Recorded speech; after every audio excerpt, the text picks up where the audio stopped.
Okay जी, तो आज हम ASP.NET MVC में डेटा वैलिडेशन एनोटेशन की बात कर रहे हैं कि किस तरीके से हम अपने मॉडल के अंदर एनोटेशंस लगाते हैं जिससे हमारे व्यूज़ पर वैलिडेशन अप्लाई हो जाती है MVC के किसी प्रोजेक्ट के अंदर। ठीक है, हम एक न्यू प्रोजेक्ट ले रहे हैं।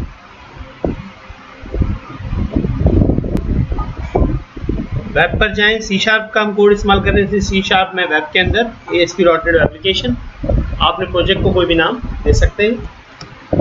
मैंने कह दिया वैलिडेशन वर्क। ओके,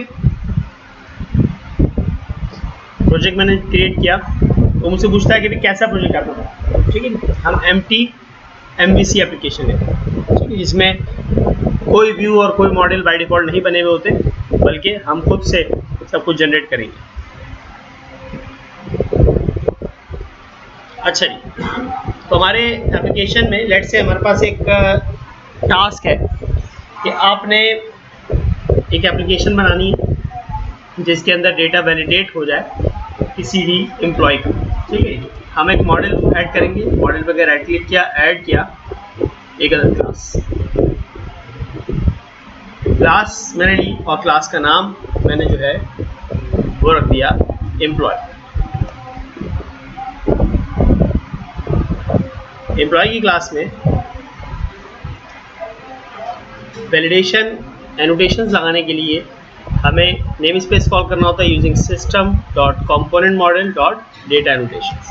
ठीक है, ये वो नेम स्पेस है जिसमें तमाम एनोटेशन अवेलेबल होती हैं।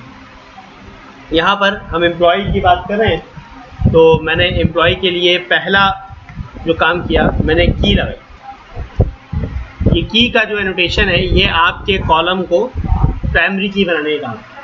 ठीक है, पब्लिक इंटीजर EID मैंने उसका नाम दे दिया और ये एक्सेसर मैंने गेटरो सेट कर दिया। कोई प्रॉब्लम? EID हमारे पास फ्रंट एंड में लिखा हुआ है EID। तो अगर हम चाहते हैं कि एक अच्छा आउटपुट आए हमारे पास, तो हमारे पास एक एनोटेशन है डिस्प्ले के नाम से, जिसके अंदर आप नेम का एक नेम की प्रॉपर्टी यूज़ करते हैं और फिर आप यहाँ पर दे देते हैं भाई लेट्स से एम्प्लॉय ID। तो इसका फ़ायदा ये होगा कि बैकएंड पर तो ये EID है, एंटिटी के एड्रेस प्रॉपर्टी का नाम, इस कॉलम का नाम EID है, लेकिन फ्रंट एंड पर जहाँ कहीं भी हम इसका इस्तेमाल कर रहे होंगे प्रिंटिंग के लिए, वहाँ पर क्या प्रिंट होगा? एम्प्लॉय। ठीक है, ये जो डिस्प्ले फॉर बनता है, एक्चुअली डिस्प्ले फॉर यहाँ से डेटा को पड़ता है अगर आपने कोई डिस्प्ले नेम दिया हुआ। ठीक है, एम्प्लॉय ID हो गई, पब्लिक स्ट्रिंग एम्प्लॉय नेम। अच्छा, अब पहली बात तो ये कि हमें नेम ज़रूर चाहिए होता है। ठीक है ना, तो आप क्या करते हैं, रिक्वायर्ड का आप इसके ऊपर एनोटेशन लगा।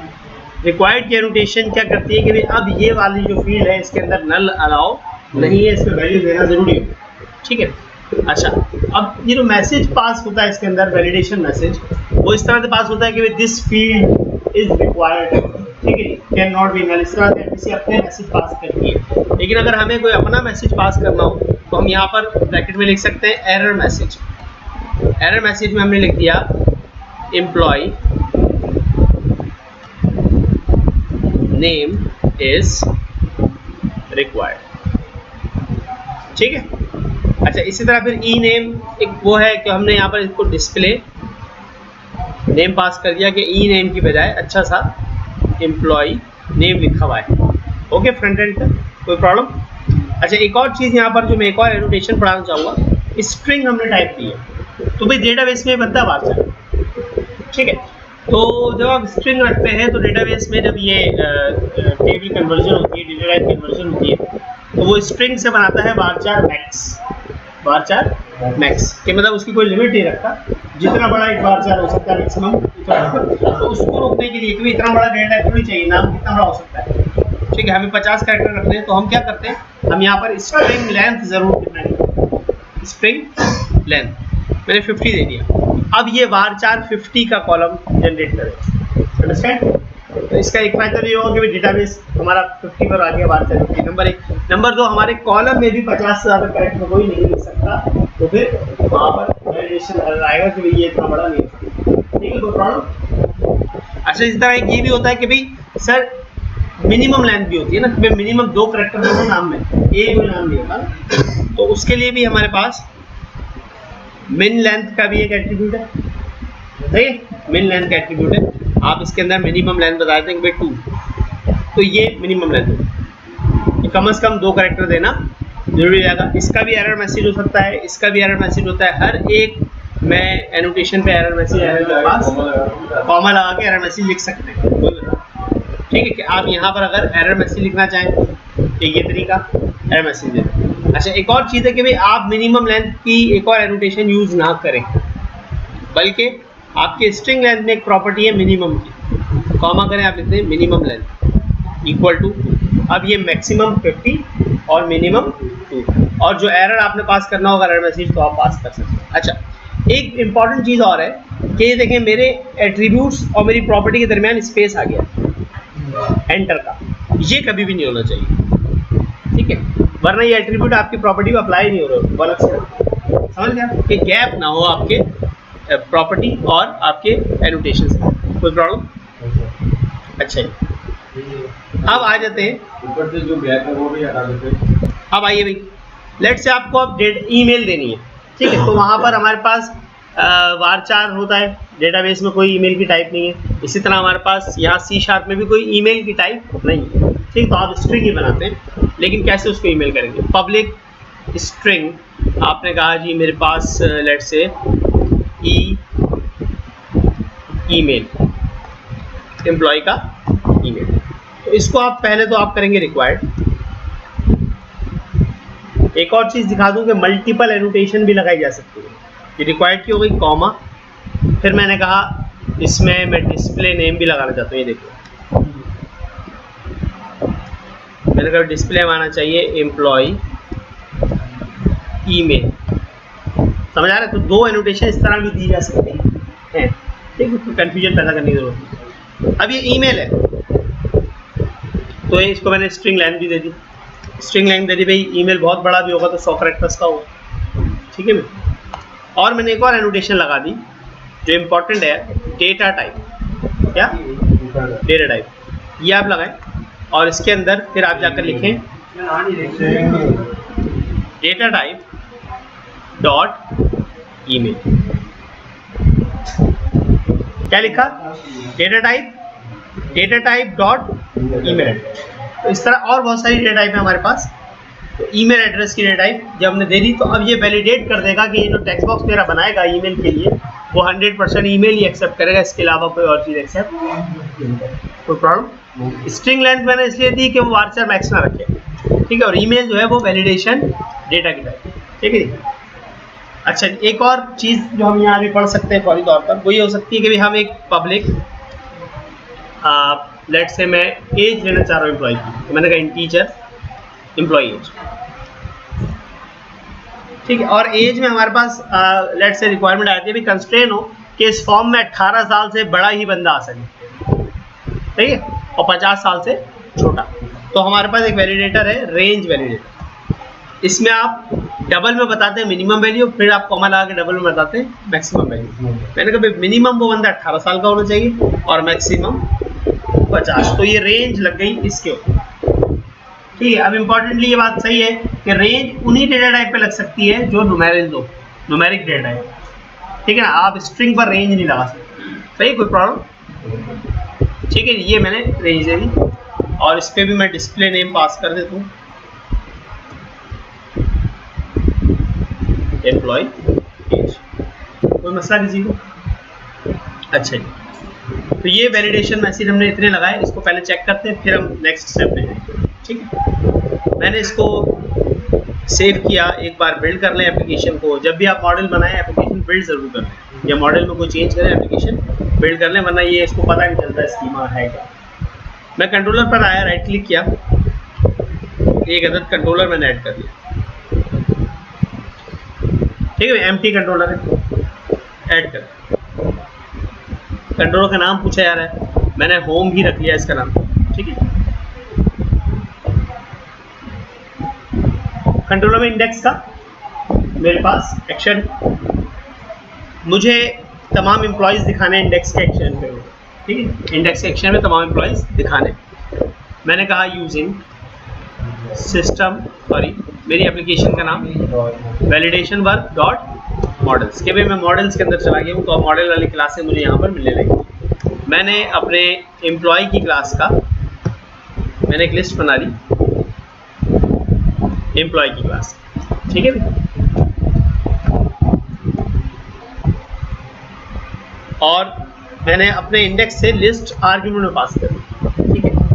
इसका मतलब क्या, एक तरीका होता है कि हम अपने एक्शन से डेटा को व्यू बैग में डाल के ले आते हैं और दूसरे पेज पे प्रिंट कर देते हैं। तो ये लूजी टाइप वाला सीन होता है कि आपने लूजी टाइप व्यू बनाया, व्यू सादा सा होता है, फिर आप फॉर ईच लूप चला के प्रिंटिंग करते हैं। तो आप स्ट्रांगली टाइप व्यू बनाते हैं, तो आप बताते हैं कि भाई ये लिस्ट जो एम्प्लॉय की है, एक्चुअली जब मैं व्यू बनाऊंगा इंडेक्स का, तो मैं ऐड व्यू करते हुए उसको बताऊंगा कि ये कौन सा व्यू है, लिस्ट का व्यू है, और मॉडल कौन सा है, एम्प्लॉय का। तो अब ये स्ट्रांगली टाइप एक व्यू बनाएगा जिसमें तमाम चीज़ें रेडी होंगी मॉडल के हिसाब से, ठीक है। ये मेरे पास जनरेट हो गया इंडेक्स का व्यू, ठीक है। व्यू बन गया, इसमें तमाम आइटम्स तमाम हमारे क्या है। अब हमें इससे क्रिएट का भी व्यू बनाना है, क्रिएट का एक्शन। मैंने कहा create public action result create मतलब इंसर्ट, ठीक है। और ये रिटर्न करेगा इसके व्यू को क्रिएट के। मैंने राइट क्लिक किया,